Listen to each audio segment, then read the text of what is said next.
Hi, everybody. It's 4 p.m. My voice is very loud. Let's go ahead and get started.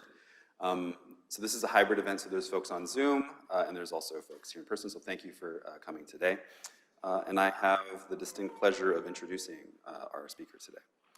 So good evening, everybody. My name is Alden Sahor Marty Wood, and I'm an assistant professor in the Department of English here at Rice University, where I'm also a faculty affiliate with the Center for the Study of Women, Gender, and Sexuality, as well as the Chow Center for Asian Studies. And it is on behalf of Rice University's Chow Center for Asian Studies that I'd like to welcome you all to the second lecture of the 2023 Transnational Asia Speaker Series, which is made possible through the generosity of the Ting Sung and Wei Fong Chow Foundation.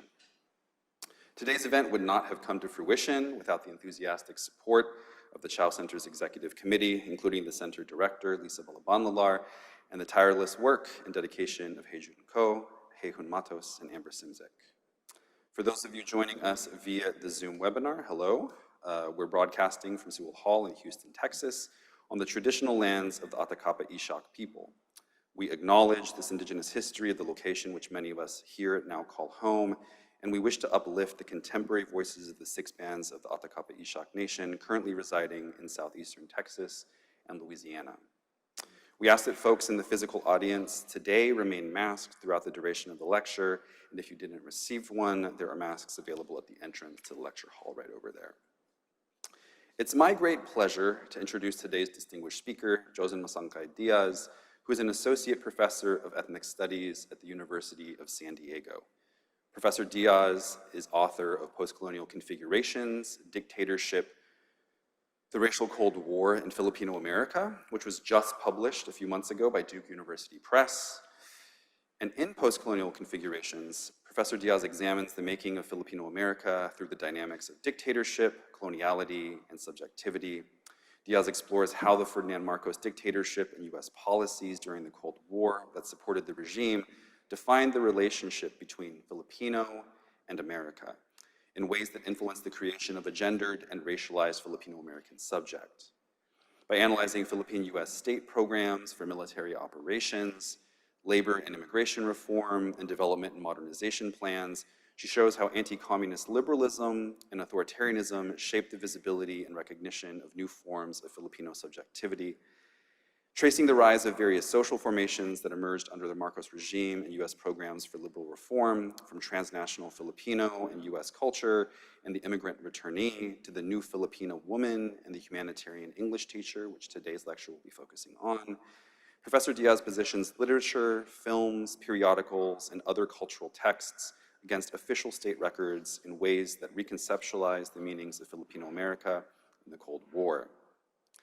In addition to Postcolonial Configurations, Professor Diaz has published field-defining work in Critica Cultura, the Journal of Asian American Studies, Signs, Journal of Women in Culture, of Women in Culture and Society, Social Text, Critical Ethnic Studies, Alan, the Journal for Filipinx American Diasporic Studies, and the very first book-length edited collection of its kind, which just came out on Fordham Press, Filipinx American Studies, Reckoning, Reclamation, Transformation.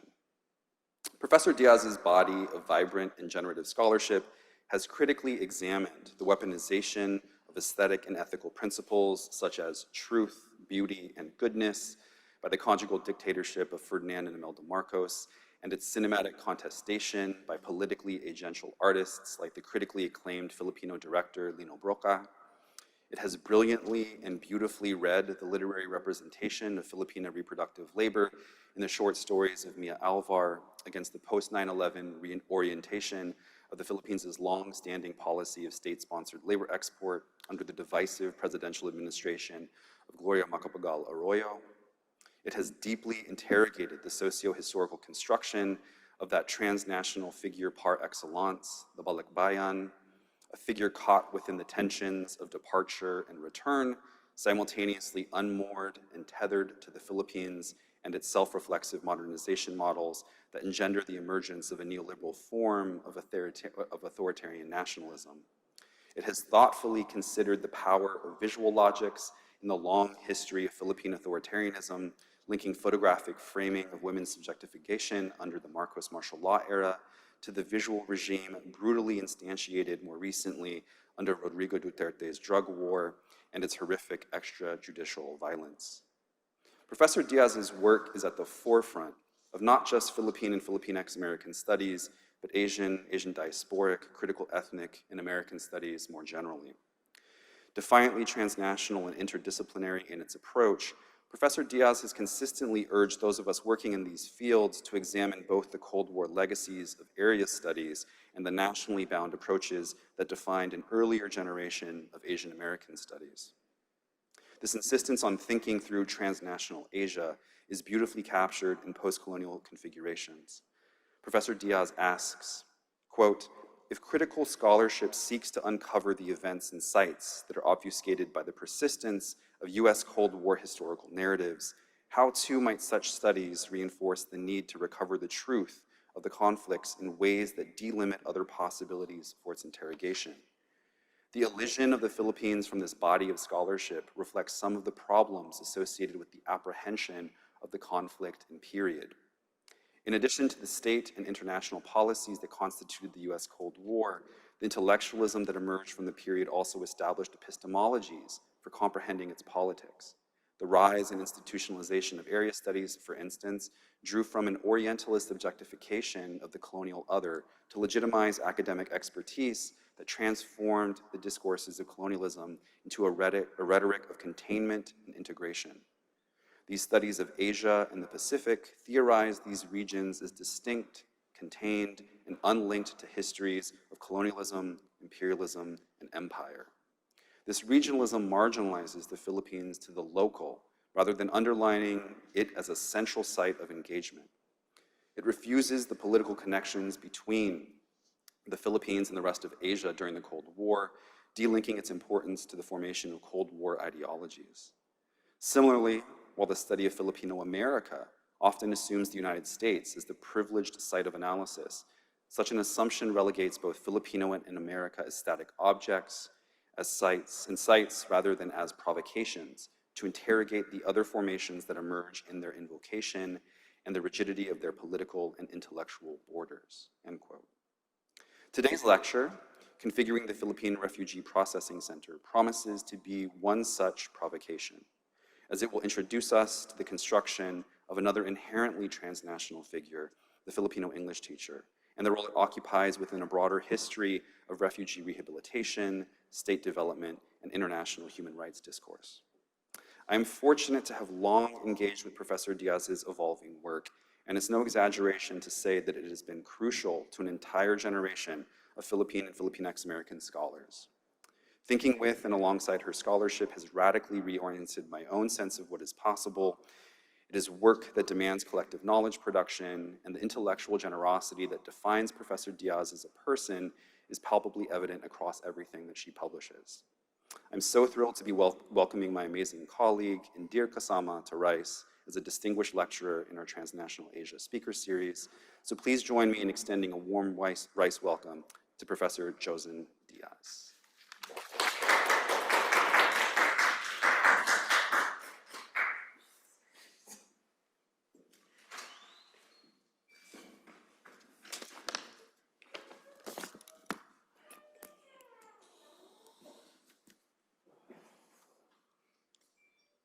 One of the things I think many of you know about Professor Martha Wood is that he can describe our work better than anyone else can, better than I can. So just thank you so much to Alden, really for inviting me for that deeply too generous introduction, and really for gathering and connecting worlds here at Rice, but also at so many elsewhere. A deep thank you as well to the Chow Center for Asian Studies, especially Heijin Ko, Heihun Matos, especially for the welcome, very, very warm welcome and the coordination. Thank you all so much. So just like Alden pointed out, this talk that I'm going to give is from the third chapter of my book. The book came out very recently, and I wanted to share with you all this chapter. And so I'll kind of give a general overview, do a little bit of analysis, but really definitely looking forward to the engagement and the questions that you all might have afterwards. So one of the key provocations I make in my book is that it's really helpful to see Filipino America less as a way to name a diaspora, right? Just like Alden said, less as a kind of static formation, and more as a kind of changing relation, not only between the Philippines and the United States, but also between dictatorship and liberal republicanism, so a relationship. One that materializes through different forms of race and gender, or the recognition of a particular type of post-colonial subject. In my book, I call these things configurations. So race and gender, one of the things that I argue, more than any unchanging marker of difference, are important points at which to imagine, as well as to concretize power, and to trace the ways that people make sense of that power.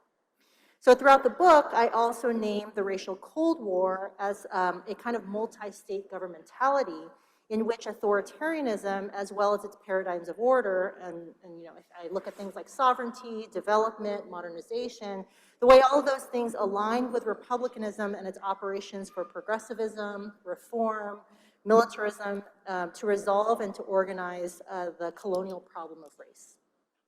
So in the book, race also operates, of course, through gender and sexuality, but for me, the racial Cold War helps me shift the focus of study from the exceptionality of the historical period, right, like less this Cold War with a capital C and W, to one that names a kind of bifurcated struggle between the United States and the Soviet Union, in essence to question the complex production of Cold War subjects, especially in Asia, as configurations that well outlast the period, right, that move beyond the actual historical time frame of the Cold War with a capital C. So, this is a copy of the book as well, and these are the kinds of themes that I look at. But what I'll focus on today is, of course, the Philippine Refugee Processing Center. So on January 21st, 1980, President Ferdinand Marcos addressed the residents of Morong, Bataan at the inauguration ceremony of the Philippine Refugee Processing Center, or what I'll call the PRPC for short. So nearly 5 years after the fall of Saigon, Marcos encouraged the residents of Morong to extend their compassionate service to what he called their siblings from Vietnam. So the PRPC saw thousands of Southeast Asian refugees pass through its doors from its first day of operation in 1980 to its eventual closure in 1995. As the final stop in Asia for refugees of the US war in Vietnam, it arbitrated their departure and their resettlement. Like its counterparts in Thailand as well as Indonesia, the center intended to relieve first asylum nations with the burden of housing and rehabilitating thousands of refugees. So answering the call from the United Nations High Commissioner for Refugees to find a quote-unquote humanitarian solution to the Indo-Chinese refugee problem, the Philippine government, along with the support of the International Catholic Migration Commission, as well as the US government, constructed the PRPC to provide refugees with basic shelter and services, vocational skills training, cultural orientation programs to prepare them for their new lives in their countries of final destination. So in his speech, Marcos reassured the people of Morong that construction and operation would not threaten their farms. On the contrary, their livelihoods could only stand to benefit from a new opportunity to, what he called, sell their produce to the processing center and have a market for their products, right? So the opportunity to have the Philippine Refugee Processing Center in Morong was going to be beneficial for everyone. Okay?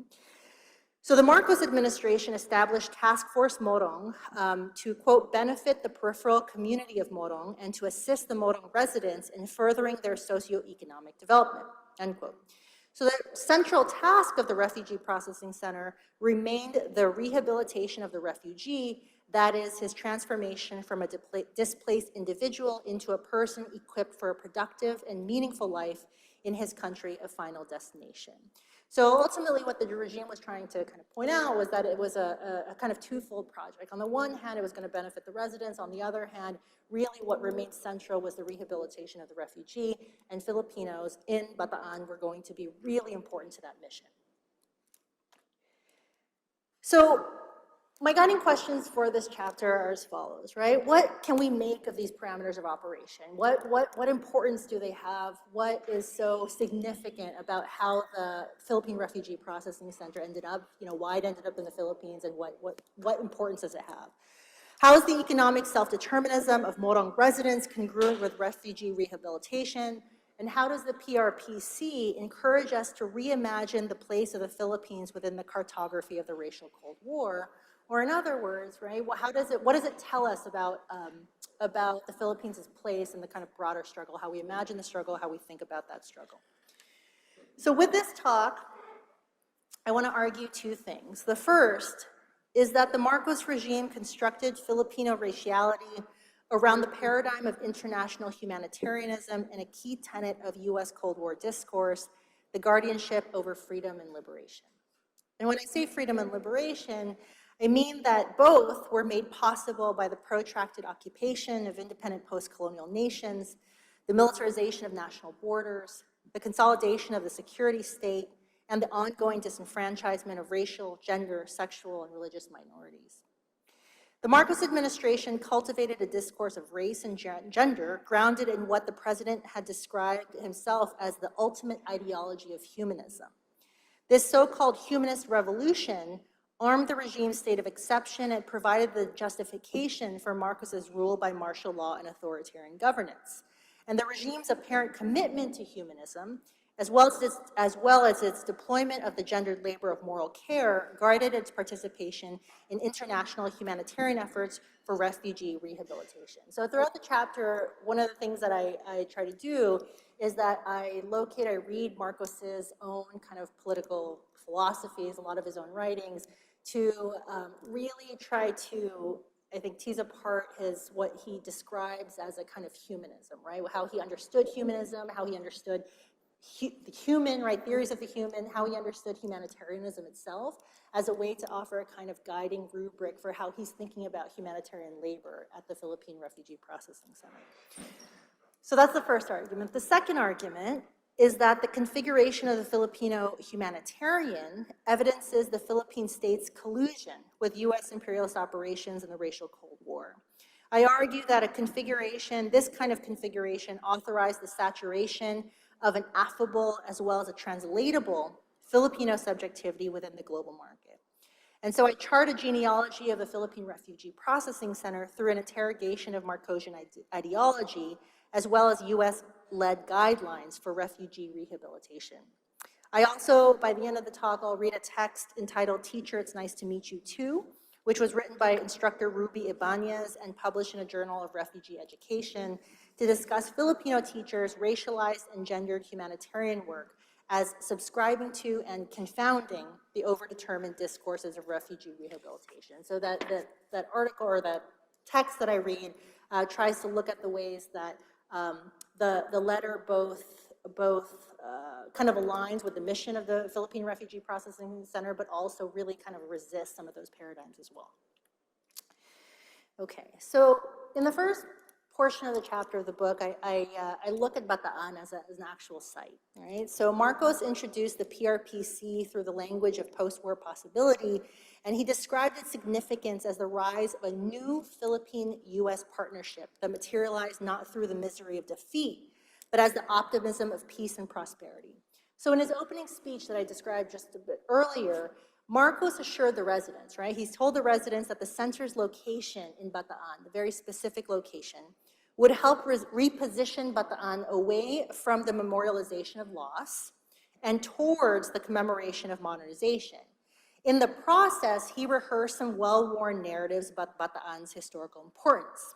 So many of you might know that the Bataan was the stage of US-Philippine military surrender at the hands of Japanese armed forces during World War II, what is commonly known as the Bataan Death March. And Bataan has long represented one of the most devastating US conquests of the Pacific theater. It's oftentimes remembered as a shared loss between the United States and the Philippines. Military narratives of Bataan also celebrate it, however, as a symbol of a burgeoning US-Philippine alliance in which the fledgling Philippine Republic valiantly struggled alongside its former colonizer to wage a war against fascism and safeguard global freedom. The memory of Bataan underscores what a lot of Philippine administrations as well as US administrations have called the special relationship between the United States and the Philippines. Bataan has legitimized the continuation, oftentimes, however, of US imperialism in the Philippines and throughout Asia and the Pacific.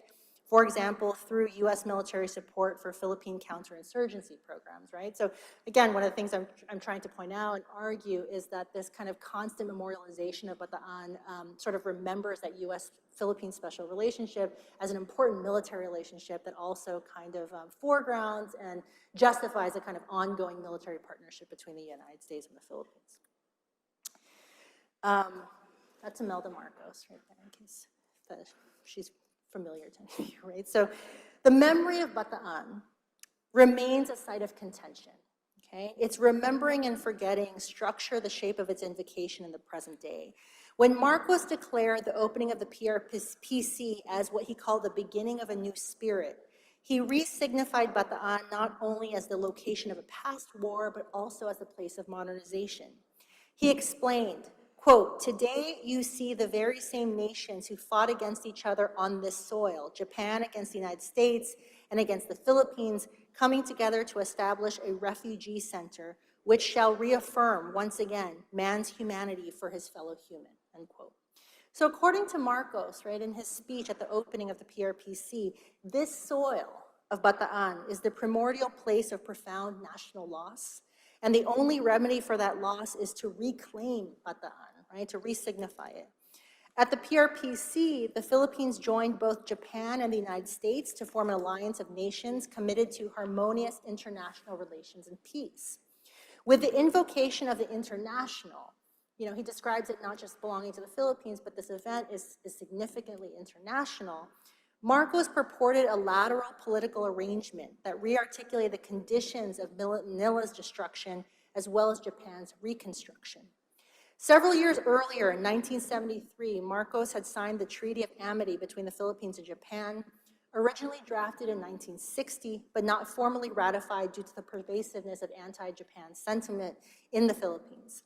This laterality, right, kind of envisioning the nations all as one in one plane and this kind of like new period of national sovereignty for a lot of nations in the Asia Pacific, I argue that it forgets the Philippines' position as the staging ground for imperialist war, as well as the conditions of war's aftermath that reorganized US dominance through militarization and reconstruction. Now, this narration of Bataan as the site of a new partnership tried to recuperate the injured masculinities of earlier war through a narrative of transpacific brotherhood that elided both the gendered violence of war and the ways that such violence continued to shape development in the aftermath of war. So with the formal opening of the PRPC, Marcos reorganized the defining hostilities of the Pacific Theater into a performance of reconciliation where conflicts between empires and nations could be resolved by a trans-Pacific commitment to humanity.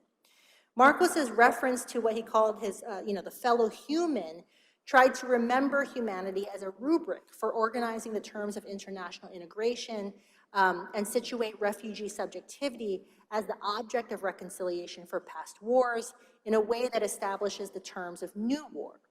So where Marcos described war as epitomizing the original degradation of human life, the PRPC and its affirmation of the life of the refugee, or in other words, the refugee's potential, sought to rectify the inhumanity of war. So this becomes, I think, deeply important in the context of the second Marcos's presidency, right? Currently, because historical revisionism or the kind of the revising of the historical narrative has become such a central point of Bongbong Marcos's presidency. But here, the original Marcos, right, the first Marcos presidency, this regime also enacted a kind of historical revisionism here, which located the Philippines as the ideal site for refugee rehabilitation. So it's a kind of a long text here, but part of what I want to show here is that Sylvia P. Montes, who at the time was a deputy minister of the Ministry of Social Services and Development for the Philippines, she delivered an address to the Congress of the International Movement of Catholic Jurists, in which she claimed that the Philippines had historically long served as a place of refuge for the persecuted, right? That the Philippines had served as a refuge for refugees from Russia fleeing the communist government, for Jewish refugees fleeing Hitler's power, for the Chinese fleeing the communist victory in mainland China.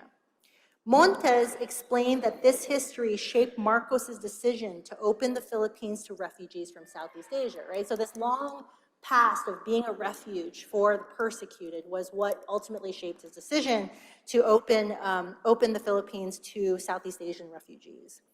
For Montes, the claim that the Philippines has been a place of refuge for many people attaches the refugee problem in Southeast Asia to a long tradition of state humanitarianism, through which the Philippine government had long extended its concern and goodwill to the persecuted.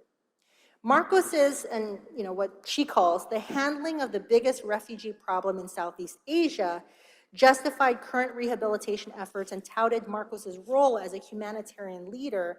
And this was especially important, right? If she can kind of frame him as a humanitarian leader, it also sidesteps, the mounting charges of human rights abuse against the regime. So, however, Montes's assertion that the Philippines offered Jewish refugees a safe haven against Hitler's power actually obscures the colonial conditions that facilitated Jewish refugee migration to the Philippines in the first place. The contentious terms of the Philippines' U.S. Commonwealth status complicate the claim that, quote, a good number of refugees of origin came to Manila in the 1930s. So by 1924, just a kind of brief historical aside, by 1924, U.S. immigration restrictions actually prohibited the entrance of Jewish refugees into the United States. The admission of Jewish refugees into the Philippines did not emblematize the Philippine government's humanitarianism. Instead, I argue that it exemplified its status as a frontier of U.S. overseas empire. Subsumed within the geopolitical declaration of the U.S. nation, but excluded from the national bounds, for the bounds of national polity, the Philippines function as U.S. empire's exception, as well as a fundamental component of its articulation as the location of freedom. So I argue that the simultaneous exclusion and allowance of Jewish refugees into the United States allowed the U.S. government to negotiate the contradictions of its own political ideologies and its racism against its adjudication. Its ability to simultaneously close its borders, however, and yet grant entrance to Jewish refugees into its colonial protectorate, named the Philippines as the condition of possibility for American exceptionalism's pronouncement of freedom for all. So in other words, the U.S. claim of liberty depended precisely on the colonial occupation of the Philippines, Puerto Rico, Hawaii, Guam, and the utility of these protectorates as U.S. outposts. However, the obfuscation of this coloniality was the necessary condition for the U.S. expression of freedom. So, in other words, right, what I try to argue is that when Montes says the Philippines became this refuge for Jewish refugees, I would argue that it's complicated, right? It's not just that. That's actually all of these other kinds of legacies of U.S. colonial policies that are also, really intrinsic to that claim. So Montes's narration positioned the Philippine nation as arriving precisely at the intersections of these historical events. In 1933, when, according to Montes, Jewish refugees arrived in the Philippines was actually 1 year away from becoming a commonwealth. In 1949, when Chinese refugees arrived in the Philippines, the Commonwealth had only been independent for 3 years. So Montes's attachment of Marcos's decision to assist with what she calls the biggest refugee problem to these earlier historical moments actually presented the contemporary period as another moment of national cohesion, where the response to international crisis became the galvanizing point for reasserting Philippine political sovereignty. So one of the reasons I find this so incredibly important, in part, is because so much of, I think, Marcosian discourse has a lot to do with shaping the historical narrative around national sovereignty, and I think that's really important. So when we talk about the historical revisionism during the present Philippine administration, I think there's historical precedence to that, but there's also a kind of really important danger to that, right? So the Marcos administration's invocation of the history of state humanitarianism redeployed this colonial liberalism to better position itself within the demands of Cold War geopolitics. Montes's summoning of Jewish refugees fleeing the Nazi Party and Russian and Chinese refugees fleeing communist governments illuminated an apparent Philippine commitment to preserve global democracy against its various antagonisms, right? He's kind of showing that the Philippines is really critically important to the kind of fight against totalitarianism. But more specifically, the invoking of Jewish refugees to contextualize the importance of the PRPC positioned the Marcos regime squarely against National Socialism, but framed Marcosian authoritarianism in contradistinction to the malignancy of totalitarianism. So, you know, another way to say this is that such an opposition declared an uncomplicated political conflict solely between republicanism and totalitarianism, yet this divide actually obfuscated the specificity of Marcos's authoritarianism, as well as the regime's rapprochement with China through the revitalization of more flexible trade policies during the Cold War period.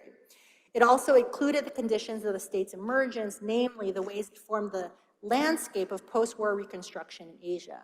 So Montes's account overdetermined Philippine sovereignty through the pronouncement of liberalism's dominance. And throughout the book, one of the things that I try to, again, point out is that, you know, that oftentimes scholars of martial law would describe the Marcos administration as a US-backed dictatorship. And so I want us to be clear about what that means, right? A US-backed dictatorship means that there was a kind of collusion, alliance with authoritarianism in ways that allowed authoritarianism, I think, to be a kind of acceptable violence. So the US government contributed the largest portion of the funds for the construction of the PRPC, and Japan and South Korea also supplied a considerable amount of financial support. To be clear, though, the United States kind of offered the most financial support here. So the enlistment of Japan and South Korea, along with the Philippines, to the program of post-war reconstruction, signaled an emergent Trans-Pacific alliance that organized a Cold War logic of integration that buttressed US imperialism and the New World Order of international cooperation and global capitalism. Refugee rehabilitation emerged within a sustained Trans-Pacific project that facilitated the reconstitution of US military programs into other institutions for determining the lives of people dispossessed by the effects of these programs. The afterlives of empire cohered through varying circuits of connection and collaboration between former colonial sites. You know, and scholars like Yenli Espiritu as well do this much better than I do in the sense of understanding how former colonial sites became the outposts of US war, especially during the US war in Vietnam. So rehabilitation legitimized the aims of US overseas empire by illuminating the success of past imperialist wars to construct proper nation states that worked in the service of global freedom. The rehabilitation of the refugee mitigated the defeat of the Vietnam War by centering the refugee as the battleground for US liberalism and its antagonisms. Now, in this section, I'll just sort of gloss over this, but throughout the chapter, just like I said, I spend quite a bit of time actually untangling what Marcos's theory of humanism is and what it became and how he used it, right? And how I try to kind of trace the way that his articulation of humanism became a kind of ground upon which he wielded a politics of humanitarianism. Okay? So rehabilitation required a system of trans-Pacific labor to liberate the refugee, and this labor congealed as new configurations of race and gender. According to the Marcoses, the country's participation in the modern world of nations, as well as the attendant reconstruction of the good image of the Philippine nation, depended first on the cultivation of a distinct Filipino consciousness, that is, the Filipinos' awareness of history and self. So the regime's articulations of historicism and globality were instrumental for communicating modern Filipino subjectivity as the possession of historical knowledge and the didacticism necessary for transmitting this knowledge to others. So throughout the book, I describe the ways that Marcos's campaign for New Filipinism, what he called New Filipinism around 1968, which later turned into his kind of theories of the new society, right? So I describe the ways that this New Filipinism redefined human rights discourse into a theory of humanism that promoted the idea of self-possession, moral goodness, and compassionate service. Such a theory attempted to both obscure the regime's human rights abuses, like I mentioned earlier, but also render a new Filipino subjectivity more fitting for humanitarian labor. So ultimately, both Ferdinand and Imelda Marcos really preach goodness, right? They really preach service. Be good to others, extend compassionate service. But you know, a lot of what we know is that those were not only contradictions, right? Given the kind of deep violence of the regime, but they also became a kind of global rhetoric of exchange and ways, and I think in a lot of ways, I try to argue to kind of garner capitalist investment in the Philippines. So the treatment of Filipino subjectivity as a configuration of human potential was instrumental. It was deeply important for organizing Filipino reproductive labor at the PRPC. As Marcos rehearsed the magnitude of Bataan's historical weight, he implored listeners to acknowledge the momentousness of the occasion. And he further explained that Filipinos hailed from a long tradition, a long refugee tradition, and should in fact try to see themselves in the refugee other. He basically said, we're the same, right? We're the same as our Vietnamese neighbors. So encouraging Filipinos to extend their service to their Vietnamese neighbors, whose hardship is our hardship, he admitted, quote, "Today I should be in Pangasinan or in Baguio, but when I was told that I needed to come to Morong with the First Lady to see something, to witness the compassion of the reformed Filipino and their leaders towards our siblings from Vietnam, I did not hesitate to come." Marcos described compassion as the capacity to both recognize oneself in the other and to extend care in the service of that other. So throughout their tenure, the Marcoses reiterated the importance of compassion, which they described as empathy, creativity, and love. I feel like that should go on a kind of, on a TJ Maxx poster. Okay. So the extension of compassion onto the other structured the shape of Filipino humanitarian work. Marcos declared that the success of refugee rehabilitation rested on the work of the Filipino people. In his speech, Marcos instructed that humanitarianism provided Filipinos with the opportunity to show off their abilities and talents, what he calls sukatan ng gating kagalingan, katangian. Whereas humanism required that the urgent demands of the body be reconciled with the imperious needs of the spirit, the regime defined humanitarianism as humanism's expression, which required the two-pronged work of self-recognition on the one hand, which he described as knowledge of the self according to the possession of historical knowledge, and the extension of the self for the reconciliation of the other's body and spirit with humanity.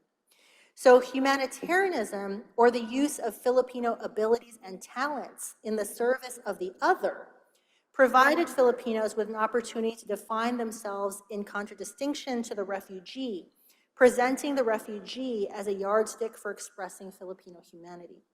Humanitarianism rested on a conception of humanity that proclaimed an ontological sameness, while humanitarian work structured the divide between the refugee to whom service would be rendered and the Filipino who would extend that service. Meanwhile, the transpacific governmentality of humanitarianism was astute in its speculation of Filipino humanitarian work. A report published by the U.S. General Accounting Office stated that the PRPC would serve as more than a holding center and would operate as the site of pre-settlement training that could address the morale problems of refugees in the United States. The report further explained that the use of local, national teachers would result in considerable financial savings, especially since administrators were, quote-unquote, confident in Filipino English teachers' effective language abilities.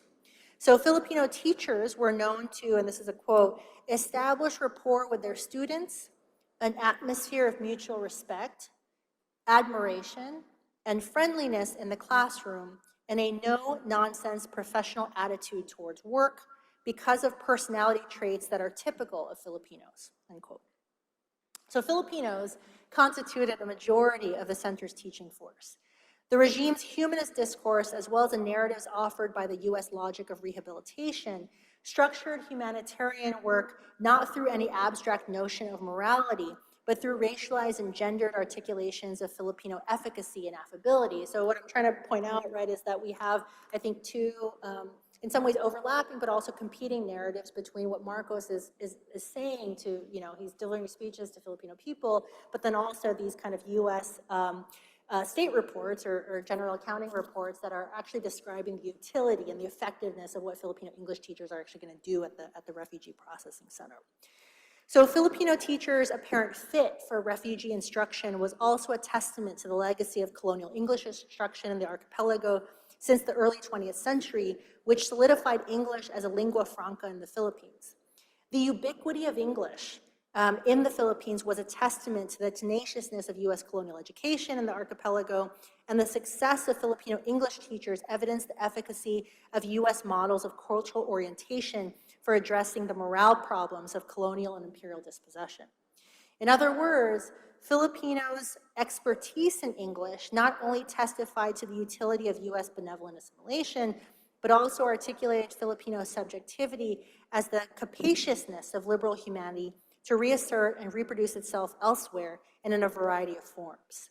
Cristina Evangelista Torres has described the development of English language instruction in the first decades of U.S. colonial rule as actually producing the perplexing problem of cultivating ill-mannered school children who learned some of the language from U.S. soldiers stationed in the islands. As a result, teachers oftentimes taught English alongside proper etiquette under the mandate of good manners and right conduct bulletin.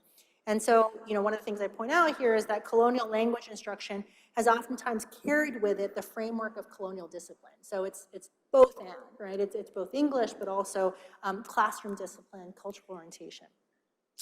So the Filipino command over English reflected the saturation of colonial history into a modern instantiation of Filipino subjectivity. As mutual respect, admiration, and friendliness characterized Filipino subjectivity, it also charted the affective register of U.S. Cold War propaganda for diffusing the politics of global integration and containment into a program of cooperation. The report's cultural essentialism translated Filipino affability through the terms of rehabilitation, and the division of labor ordered by the PRPC functioned in tandem with the Marcos regime's investment in human potential. So in this last section, this is where in the book, I do this reading of a text in which a Filipino English teacher writes in the voice of her student, right? So she, Ruby Ibañez is writing this, but she's writing as if her student were expressing his own thoughts in the classroom. Okay? So in 1959, under the guidance of the Modern Language Association, U.S. officials instituted the Center for Applied Linguistics, or CAL, as an instrument of U.S. Cold War knowledge production. Its purpose, its aim, was to facilitate English language training in the United States and around the world, and it reflected the development of English as a medium for facilitating international cooperation and global finance in a period of global decolonization, right? 1959, for me, that's really important, right? Its emergence in the 50s and this period of global decolonization is significant. The rise and development of CAL as a premier body of U.S. linguistic and language research not only intersected with the work of other U.S. agencies outside the United States, particularly in decolonizing nations, but it also strove to establish a quote-unquote clearinghouse for resolving any tensions between these agencies.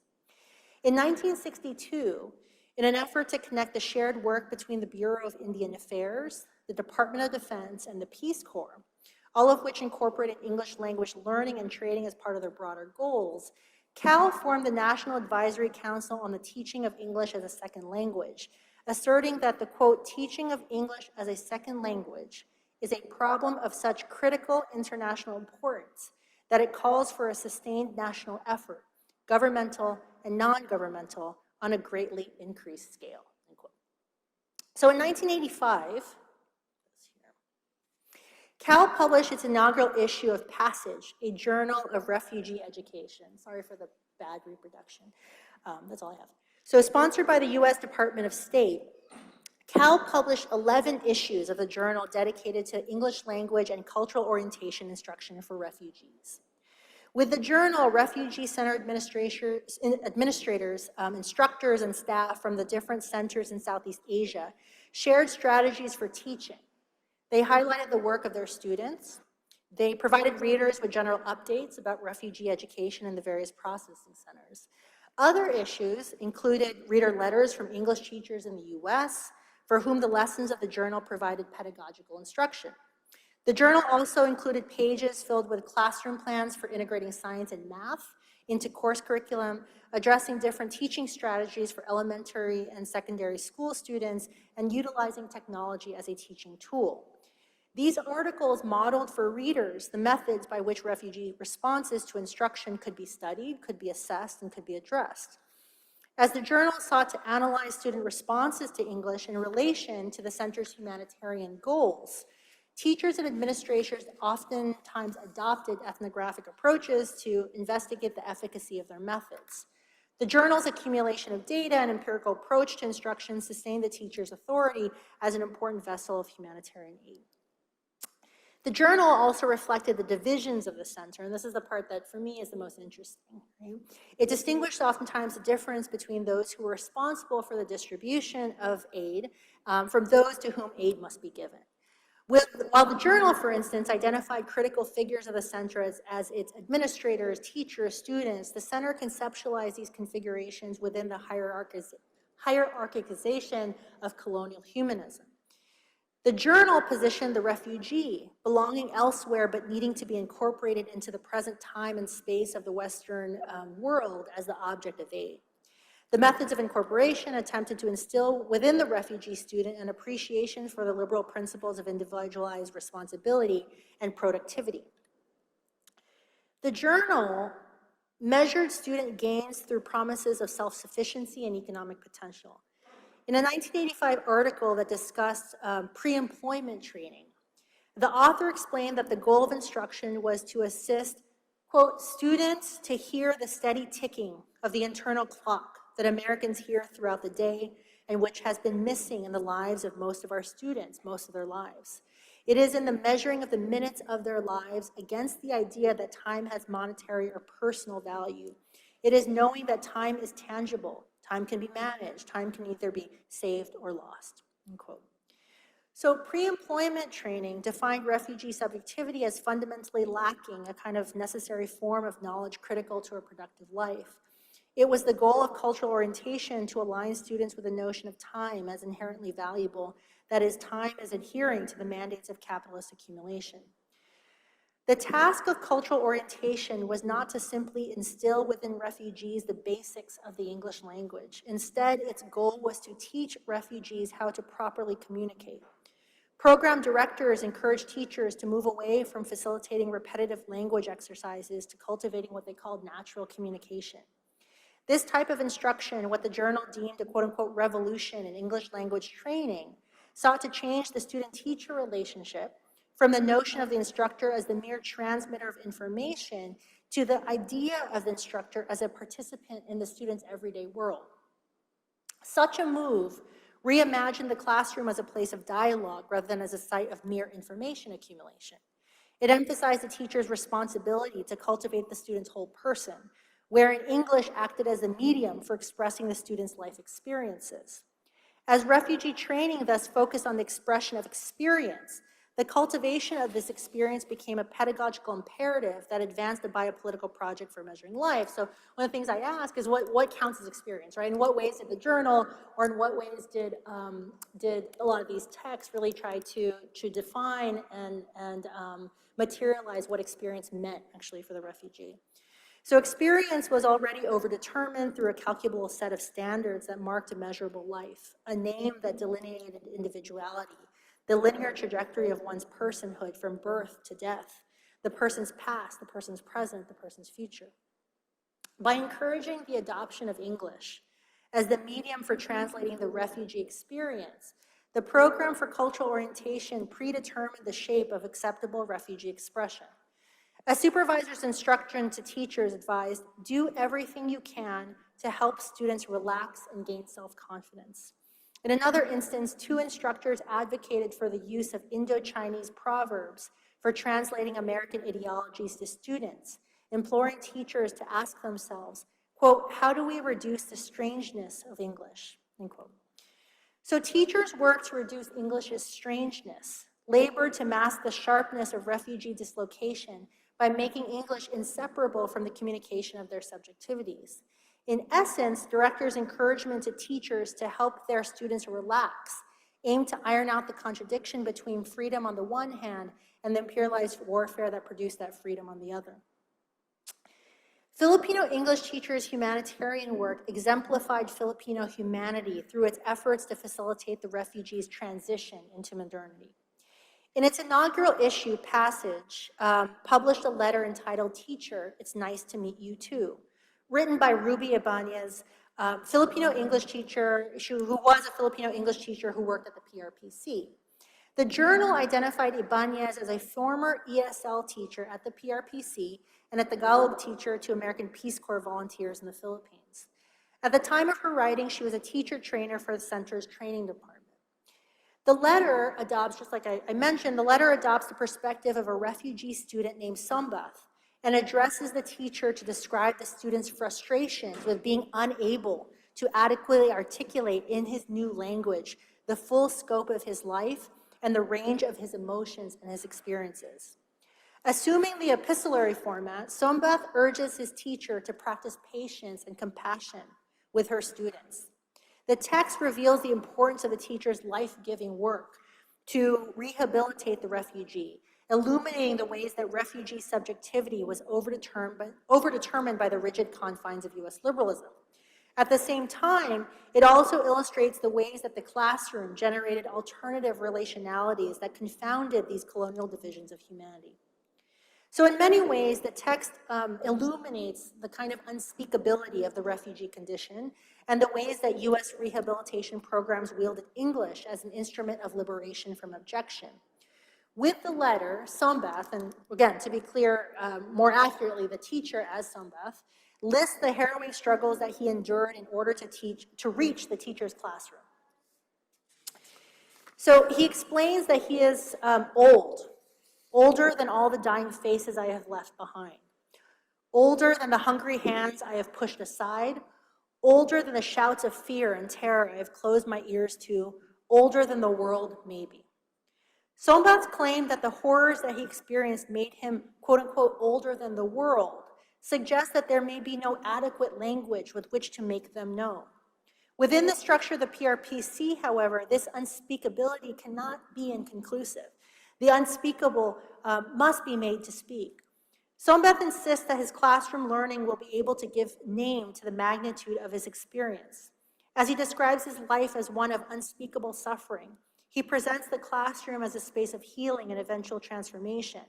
Sombath implores the teacher to, quote, help me know the days of the week or the 12 months of the year, that is, to guide him to find the right words to speak the unspeakable. Moreover, Sombath explains, when I say my name is Sombath, I want to tell you also that back in my village, I had a mind of my own. I could reason, I could argue, I could lead. My neighbors respected me, end quote. Sombath's incapacity to tell a story, his inability to reconcile his story with his self to make himself whole again, stands as the emblem of injustice.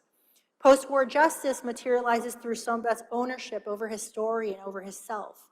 His insistence that the teacher conduct her work to provide him with the language to tell his story not only marks English as a language of global reconciliation, but the teacher herself as the medium for his rehabilitation.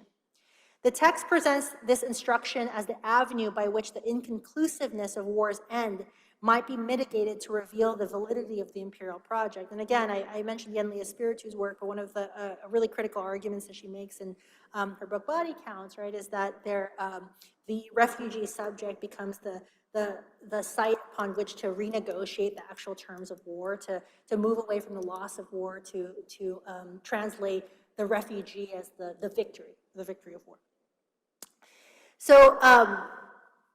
So post-war justice materializes through Sombath's ownership over his story and over his self. His insistence that the teacher conduct her work to provide him with a language to tell his story not only marks English as a language of global reconciliation, but the teacher as the medium for his rehabilitation. The text presents this instruction as the avenue by which the inconclusiveness of war's end might be mitigated to reveal the validity of the imperial project.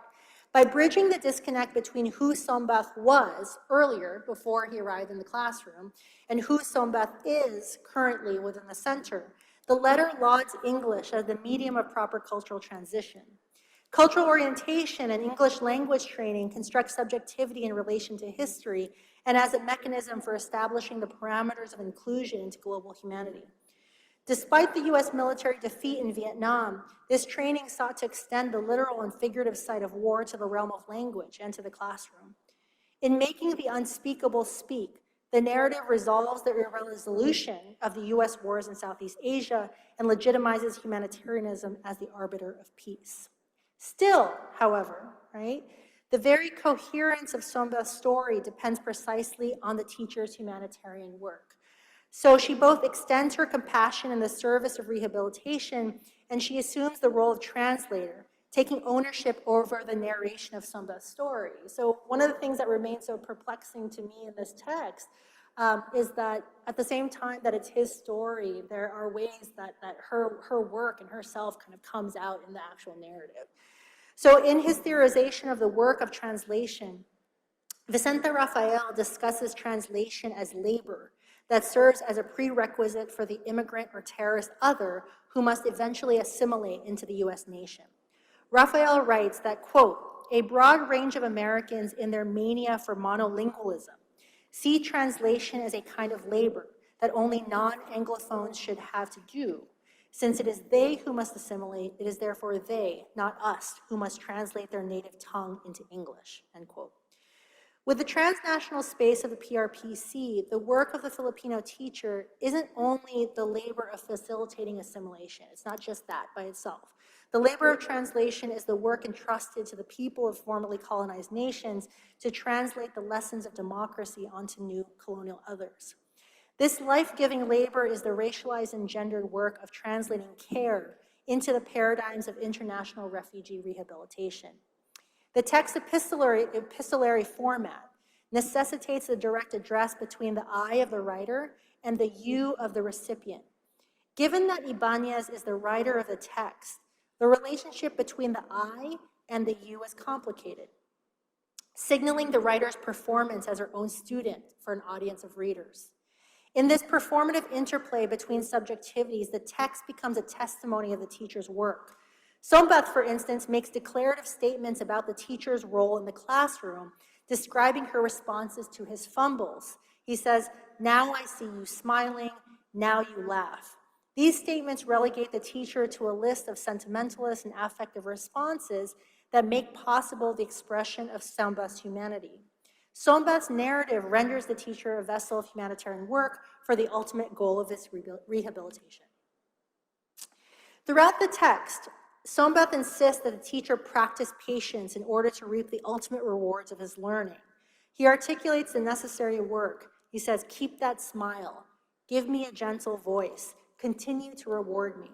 Focusing on the affective work of care that came to structure Filipino women's transnational work, especially in the later years of Marcos's presidency. Sombath presents this work not only as fundamental to his rehabilitation, but also as instrumental to the formation of refugee subjectivity produced by such program. This labor buttresses the masculinized subject of rehabilitation, who is already overdetermined by internationalist humanism. Indeed, the configurations of Filipino humanitarianism, or humanitarian and refugee subjects, are intertwined in the structures of the PRPC. However, insofar as the text inclusion within the journal makes the letter function as an instruction to English language teachers, the letter also catalogs the materiality of gendered humanitarian work. Both in the teacher's work, as well as in Sombath's narrative of her work, the teacher makes visible her labor, which the journal obfuscates in its primary focus on the rehabilitation of the refugee student. In this way, the testimony illustrates no conclusive truth about the efficacy of English language training. Rather, it interrupts the solidity of US and Philippine humanitarian narratives. In its very disloyalty to the telos and to the singularity of an individualized story, right? I point out that it's not an individual story. It's actually, it's multiple people kind of, at the center of this narrative. The letter's multiple and oftentimes competing narrative strains showcase the ways that the letter exceeds the very subjectivities that it initially proposes. So it's never just Sombath, it's also Sombath and Ruby Ibañez, or Sombath and the teacher. So In closing, I want to point out that the text frames the subjectivities of Sombath and the teacher as singular conceptions of liberal possibility, where productivity lines the contours of recognition within the framework of humanitarianism. Even as the text promises the refugee's transformation, it confounds the center's divides. It exceeds it, right? It goes beyond it between the teacher and student to insist instead that the specificity of these configurations be unhinged, be separated, be taken apart from the overdetermination of liberal rehabilitation and post-colonial subjectivity pronounced by the PRPC. The text multiplicity provides the discursive location for reimagining affinities between different people at the PRPC. Although the text's dominant narrative suggests that the teacher's work will allow Sombath to rectify the effects of war's destruction by reconciling his past with his present, the trouble that Sombath encounters with English speaks to the very incapacity of such models to account for life defined by the terms of war and empire. Sombath's inability, for instance, to correctly pronounce the words refrigerator, emergency, or appointment, he has special difficulty with those specific words, is not simply a source of disappointment, but rather an illustration of the failure of these models of humanitarianism to quote unquote complete the project of rehabilitation. So when Sombath explains to his teacher that his utterance of Cambodia and Khmer has supplanted, quote, a land of fields and rivers and hills where people lived in a rich tradition of life and oneness, these disjunctures become sites where the teacher can bear witness to the untranslatability of dispossession. How do you actually translate dispossession? How do you describe it? How do you mark it, right? So I argue that in a lot of ways, much of it is untranslatable, and the text itself actually shows us that. Sombath declares to the teacher, I want to tell you, though, that I too am a person of the past. Here, the two, for me, is deeply moving. The two charts an interconnected imperialist history between the refugee and the teacher that uncovers the continuity of war to structure the PRPC and its articulation of the present conditions. Rather than declaring a shared humanity through the logic of humanitarianism, rather than saying we are the same, right? We are both human. This adverbial addition delineates the differentiated experiences that constitute the past for both the student and the teacher. Here, English doesn't just communicate universality, but it identifies universality's precise limitations.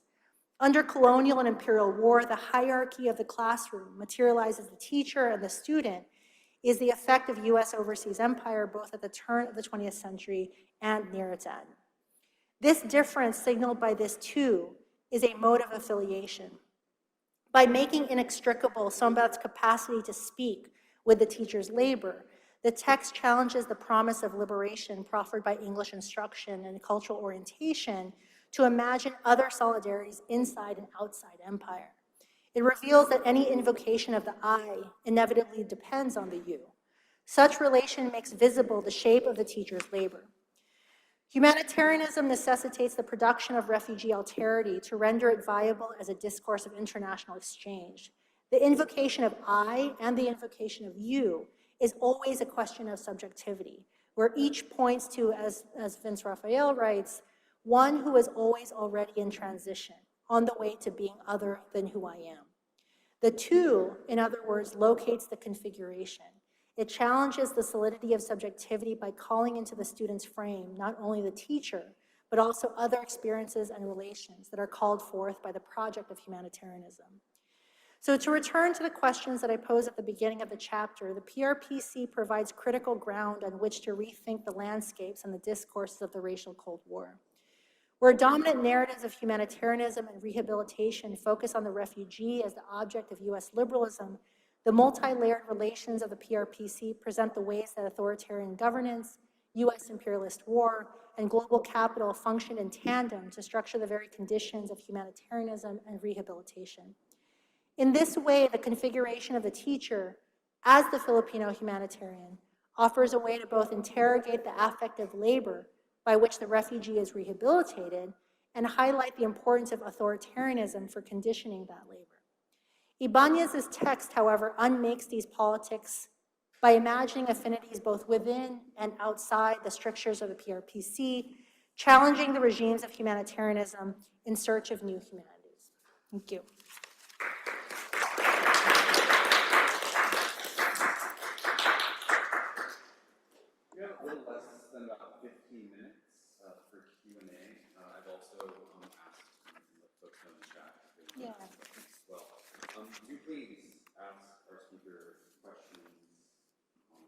I'm also happy to clarify ideas and things like that, yeah. James? I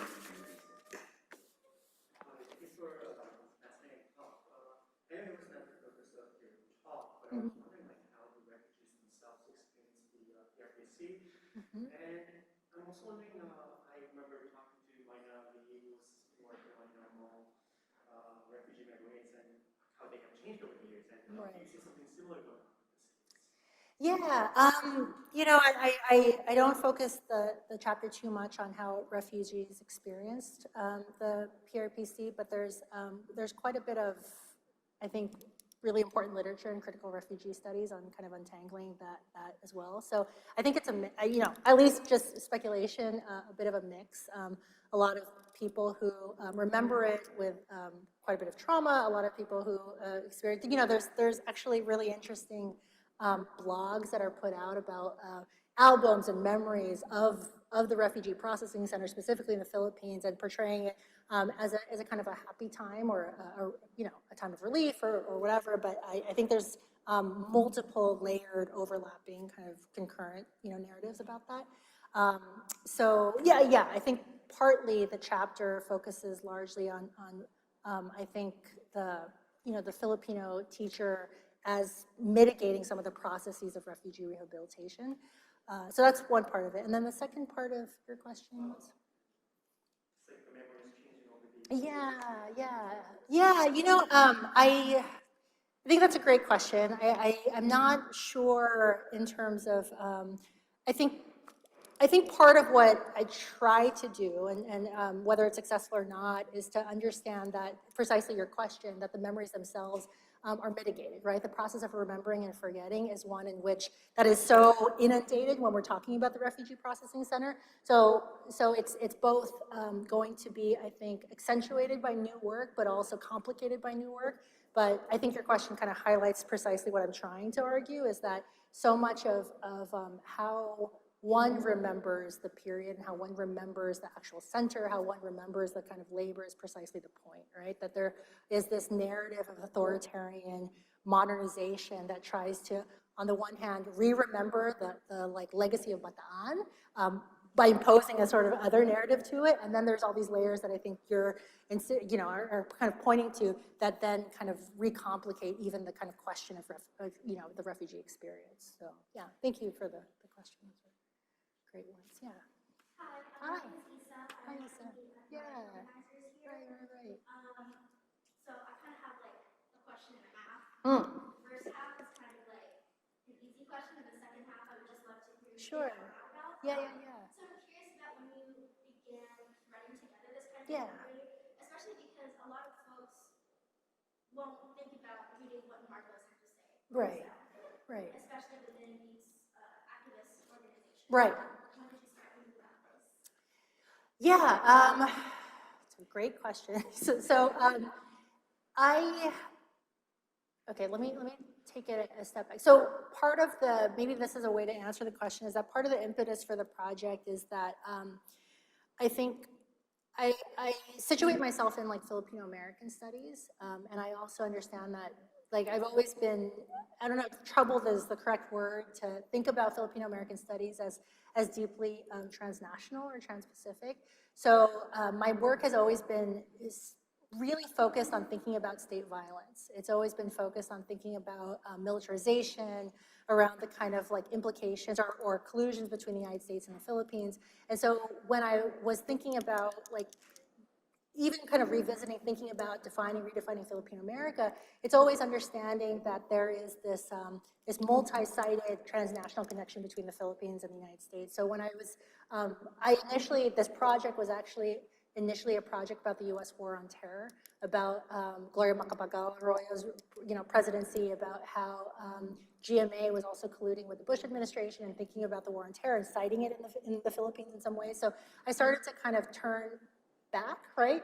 An advisor had once told me that sometimes present instantiations of violence are actually past instantiations of violence. So I went further back. I became really interested in the Marcos period as what I identify as a kind of locus of, we can talk about the US-Philippine connection far, far, far back, right? But that became really interesting to me, the kind of like US Philippine connection right in the post-war period, especially moving into the decades into the 40s, 50s, and especially the 60s and into the 70s. So I think, you know, one way to answer that question is that I just became really interested in how power gets defined, how people justify power, how authoritarianism started to become, I don't want to say one, but really started to collaborate with like U.S. democracy and U.S. liberalism. So it started to, I think, translate for me, trying to understand the nature of that power. So maybe that sort of answers your question around Marcos.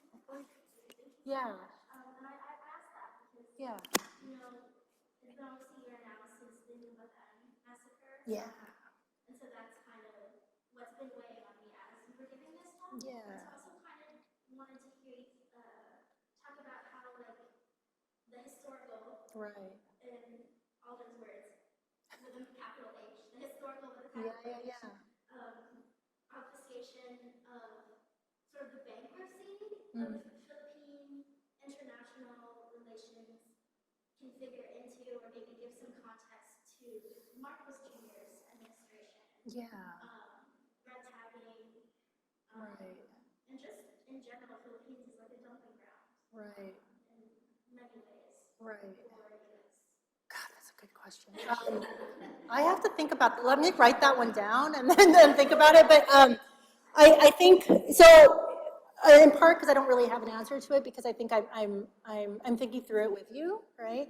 But I love that question because I think one of the things that I've been thinking through really recently is when the election leading up to BBM is coming through, right? Where I think I really latched on to the idea of historical revisionism, and that's what I was talking about a little bit here. So there are a lot of like, well, that's not how the Marcos administration went. That's not how the regime went. People are erasing history, and for me, it is that, but it's also, as I'm watching the presidency unfold, it's also what that historical revisionism allows, right? The kind of playing field that it allows, and I think what you're pointing out too is that it is a kind of continuity for me, right? It's a kind of internationalism that's focused on modernization. It's a kind of internationalism that focused on deepening military ties, deepening military partnerships. I was just reading just the other day that Marcos had kind of touted or promised multiple other military bases, kind of like shoring up in all parts, Palawan and other places. And so I don't want to outright say that it's a continuity, but it is, right? It is historical revisionism or revising history, but it feels like a continuity between that administration and this other, about using a kind of modernization to create a Philippine landscape that's more amenable to, I think, what you're pointing out as the kind of like international dumping ground of the Philippine landscape. So all to say is that that's a fantastic question, and I'm going to have to think about it a bit further, because it's really at the heart of, I think, what I'm trying to figure out at the moment. Yeah, thank you. So. I just came to that with the perspective of, so my grandmothers Yeah. were actually there at EDSA. Yeah. Yeah. And with the past election, Right. the re-election Yeah. of the Marcos dynasty, Right. it's kind of interesting to see family dynamics. And well, I was there on the street. Right. But there's a kind of ambivalence to Right. to the internationalist politics Right. of this touted humanitarianism Right. that's going on, not just in schools, not just in academia, but also in families. Yeah, thank you. I think I know what you're talking about with the ambivalence, and I think I see it, so I appreciate that. So thank you. On that note, Yeah. we are at time. Can you please join me in giving Professor Diaz a round of applause, and thank you all. Thanks for sitting with that for as long as you all did. Appreciate the patience. Yeah.